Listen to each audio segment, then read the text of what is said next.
Bibitawan na kita kahit alam ko na hindi ko kaya. Kesa pabayaan kung isa't isa ay ating dinadaya.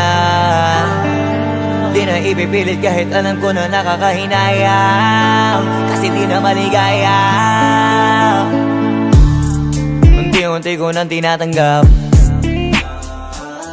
siguro nga dito na rin natatapos ang lahat. Ayoko na rin pilitin ka na makisama pa sa akin, nakakawalang gana. Di mo pa ba yan nakutuban, di ba tamang inala ka? Sino sa atin may mali kung ako o sige, pero sana tanggapin mo pareho lang tayong dalawa nakasakit. Tapos parang gusto mo lang sa akin i-end. Ito ang epekto nito, nagka-depekto na tayo. Mahirap na lang tanggapin, di makukumpleto ang kwentong perfecto kung walang the end. Pwede ka na makalaya, bibitawan na kita kahit alam ko na hindi ko kaya. Kesa pabayaan kung isa't isa ay ating dinadaya.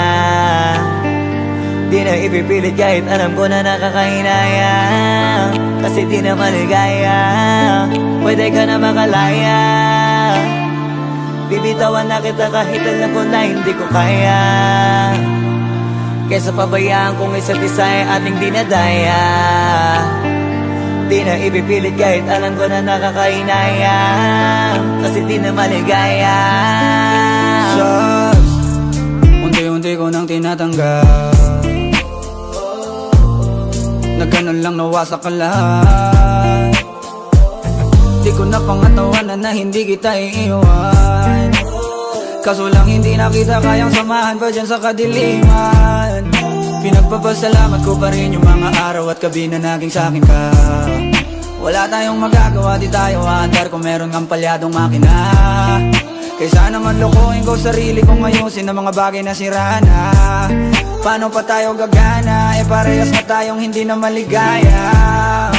Huwag mo ang isisi sa'kin ang lahat kung bakit ba sa atin ay nangyari to. Hindi ko kasalanan na hindi ko nakayanan ang pagbago ng ugali mo. Sinubukan ko namang intindihin kita, mas lalo kong nakikita na hindi tayo para sa isa't isa. Pwede ka na makalaya, bibitawan na kita kahit alam ko na hindi ko kaya. Kesa pabayaan kung isa't isa ay ating dinadaya. Di na ipipilit kahit alam ko na nakakahinaya, kasi di na maligaya. Pwede ka na makalaya, bibitawan na kita kahit alam ko na hindi ko kaya. Kesa pabayaan kung isa't isa ay ating dinadaya. Di na ipipilit kahit alam ko na nakakahinaya, kasi di na maligaya.